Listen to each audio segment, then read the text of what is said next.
Dear students, most welcome. And today we will be discussing about the figure of speech. आज हम बात करेंगे figure of speech के बारे में. And in the figure of speech, we will be discussing a lot of topics in this. And the first topic is the symbolic meaning of a word. What is the symbolic meaning of a word? And the second topic would be the simile. The third topic is metaphor. The fourth topic is hyperbole, then farce, and the rest of the topics will be discussed in this series of lectures. The first topic is the symbolic meaning of a word. तो आज हम बात करते हैं symbolic meaning of a word, यानी what word represents, what is the symbolic meaning of a word.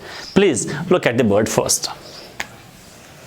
तो आज हम बात कर रहे हैं symbolic meaning of a word.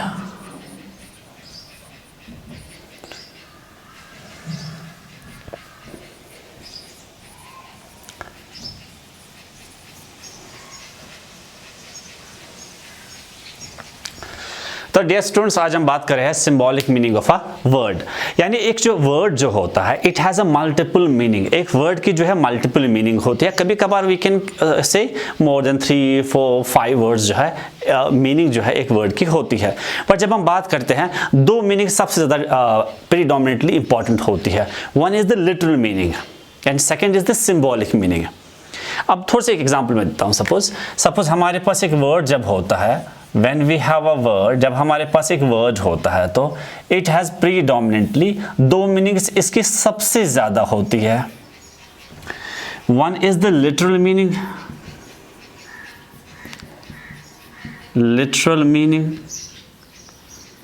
and second is the symbolic meaning.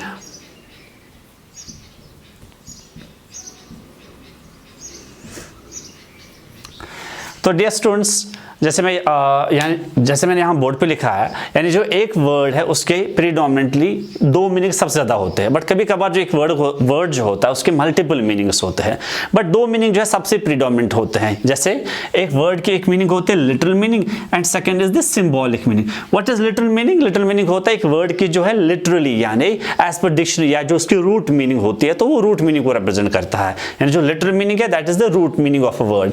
But second is the symbolic meaning. Symbolic meaning का मतलब क्या होता है? सिंबॉलिक मीनिंग वो मीनिंग होता है जिस कोई भी ऐसा वर्ड जो जब एक किसी चीज को साथ एसोसिएट करता है या अपने आप को रिप्रेजेंट करता है. तो after this I will give the first example of it. Okay dear students, first I will write down the Urdu word. मैं एक उर्दू वर्ड को लिखूंगा यहाँ पर. जैसे अलग एग्जाम्पल ऑफ बहार. तो मैंने यहाँ पर लिखा बहार. मैंने बिहार नहीं लिखा, मैंने बहार लिखा. जो बहार है एक उर्दू वर्ड है. पहले मैंने एक उर्दू वर्ड को चुना है आपके लिए. जब हम देखते हैं बहार की जो लिटरल मीनिंग है that is the name of the season. इस सीज़न का नाम है.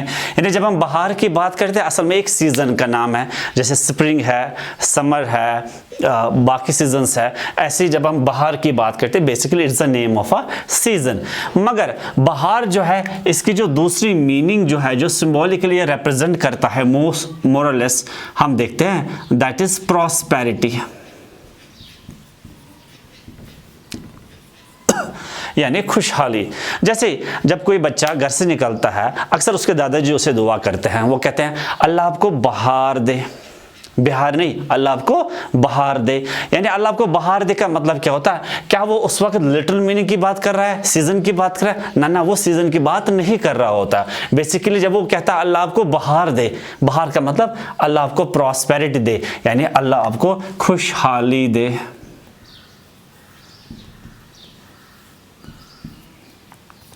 तो प्रॉस्पेरिटी का मतलब होता है खुशहाली. यानी जब हम बहार की बात करते हैं it can have a multiple meaning. या एक पोइट, एक राइटर, एक ऑथर जो है बहार को बहुत सारे तरीके से इस्तेमाल कर सकता है. बट जो अभी हम बात करें दैट इज सिंबॉलिक मीनिंग. यानी जब हम देखते हैं बहार की जब हम बात कर रहे होते हैं लिटरल मीनिंग जो इसकी है that is name of a season. But symbolically it represents the prosperity, यानी खुशहाली, यानी अल्लाह आपको बहार दे. डियर स्टूडेंट्स, के बाद हम सेकंड और थर्ड एग्जांपल की बात करते हैं कि सिंबॉलिक मीनिंग कैसे हम एक वर्ड को जो है वो निकालते हैं. जैसे अलग एग्जांपल ऑफ हम बात करेंगे नेम ऑफ द कलर्स की. सपोज मैं बात कर रहा हूँ, सपोज एक वाइट कलर की मैं बात कर रहा हूँ, वाइट की.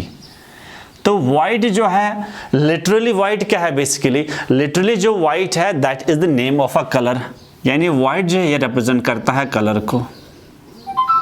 यानी this is the literal meaning, ये इसकी लिटरल मीनिंग है। बट सिंबॉलिकली जब हम वाइट को देखते हैं, वाइट का मतलब होता है पीस, शांति, पीस, शांति है, जिसे हम अमन कहते हैं। तो जैसे अगर एक पोइट जो है, अगर वो आपको दुआ करेगा, वो इस तरह कह सकता है, may almighty Allah give you the gift of white, the gift of white, यानी गिफ्ट ऑफ वाइट का मतलब होता है पीस। ठीक, तो जब हम वाइट की बात करते हैं, यानी वाइट जो है लिटरल मीनिंग जो इसकी है, that is name of a colour, यानी colour, but symbolically it represents the peace, ये पीस को रिप्रेजेंट करता है। And same I will give an example of the third example, that is the green colour. तो यहां मैं green की बात कर रहा हूं, तो जब हम ग्रीन को देखते हैं, it's also name of a colour, यानी जो लिटरल मीनिंग ग्रीन का है, दैट इज द कलर, यानी लिटरली जो ग्रीन है ये एक कलर का नाम है। बट सिंबॉलिकली जब हम देखते हैं ग्रीन को, it is also the prosperity. जैसे आपने अभी बहार देखा, बिकॉज जब भी बहार आती है तब सबसे ज्यादा जो कलर जो छा जाता है वो होता है ग्रीन कलर, हरियाली, यानी सब्जारी जो है, सब्ज कलर जो वो हर जगह छा जाता है। इसलिए जब बहार आए तो बाहर कौन सा कलर लेके आता है? ग्रीन। तो ग्रीन का मतलब क्या होता है? प्रॉस्पेरिटी, यानी खुशहाली।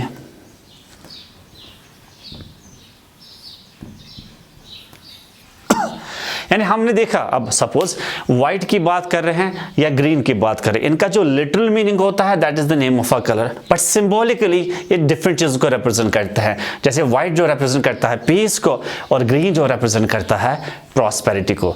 जैसे हमने कभी sometimes we have seen that कि a war is going on, तो एक पार्टी जो है वो चाहते हैं कि हम उनके साथ नेगोशिएट करें, उनके साथ अमन की कोशिश करें, अमन की बहाली की कोशिश करें। तो दैट्स व्हाई मोर और less they raise the white flag, और अक्सर जो हमने देखा होता है कि वो व्हाइट फ्लैग को वहां रेज करते हैं। व्हाइट फ्लैग को रेज करने का मतलब ये होता है कि हम अमन चाहते हैं, हम पीस चाहते हैं। And same when I talk about the green, जैसे अभी मैंने एक दुआ की थी, जैसे हम ऑर्डिनरी लैंग्वेज अगर हम किसी को दुआ करेंगे तो हम इस तरह कह सकते हैं, may Allah give you peace and prosperity, may Allah give you peace and prosperity, Allah आपको अमन दे और खुशहाली दे। मगर जब एक पॉइंट खासतौर दुआ करेगा, वो अक्सर इस तरह दुआ करेगा, may Allah give you the gift of white and green, may Allah give you the gift of white and green. को जब हम वाइट की बात करें, जब हम ग्रीन की बात करें, इसका मतलब पीस एंड प्रॉस्पेरिटी। खासतौर अगर आपने एक पोइम पढ़ी होगी व्हेन ऑटम केम, तो वहां पर जो है फैज अहमद फैज जो है, जो बहुत अच्छी मशहूर पोइम है फैज अहमद फैज की, व्हेन ऑटम केम, वहां पर वो कहता है, उसने बात की वहां पर गिफ्ट ऑफ ग्रीन, यानी he is asking the almighty that give some tree the gift of green. There green actually means the prosperity, means खुशहाली। तो डियर स्टूडेंट्स, अभी जब हमने बात की थी, पहले हमने एग्जांपल दी, एक बाहर, एक उर्दू वर्ड की एग्जांपल दी, फिर मैंने उसके बाद एग्जांपल दी कलर की, वाइट कलर की, और इस तरह ग्रीन कलर की एग्जांपल दी। अब मैं एग्जांपल दूंगा थोड़ा सा जो कंट्रारी एग्जांपल्स है। जैसे हमारे पास होती है ईगल,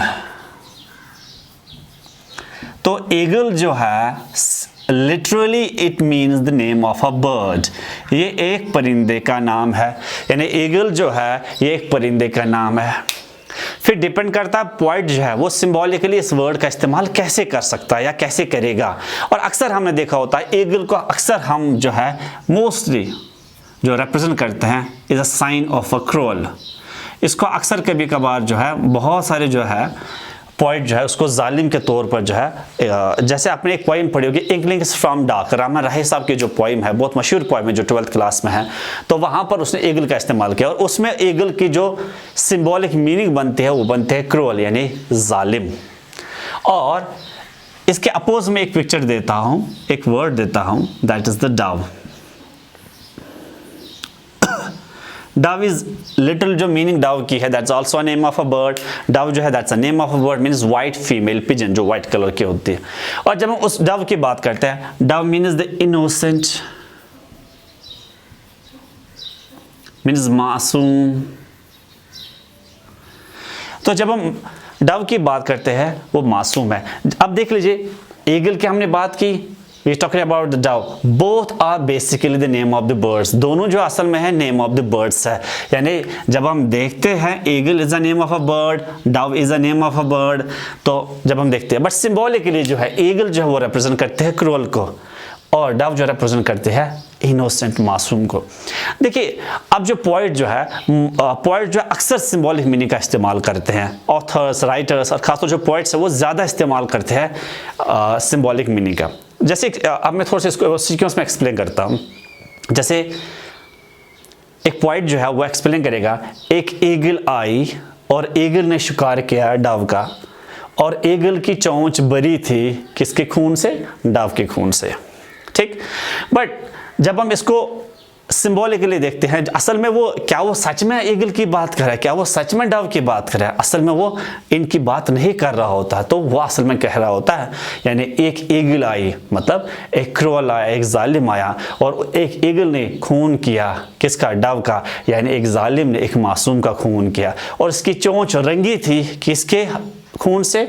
डव के खून से, यानी इसके हाथ रंगे थे किसके खून से? एक मासूम के खून से। जैसे आपने पोइम पढ़ी होगी इंग्लिश फ्रॉम डार्क, वहाँ रहमान राय साहब ने इसके एग्जाम्पल दी। यानी अब हमने देखा जो रिप्रेजेंटेशन मीनिंग होती है, या जो मीनिंग एक वर्ड एसोसिएट करता है लिटिल मीनिंग के बाद, यानी लिटिल मीनिंग के बाद जो भी एक वर्ड एसोसिएट एक वर्ड करता है, जो मीनिंग अपने आप के साथ वो एसोसिएट करता है या जिस मीनिंग को वो रिप्रेजेंट करता है, that is known as the symbolic meaning of a word. तो ये था हमारा पहला topic about the figure of speech, यानी सिंबॉलिक मीनिंग की आज हमने बात की।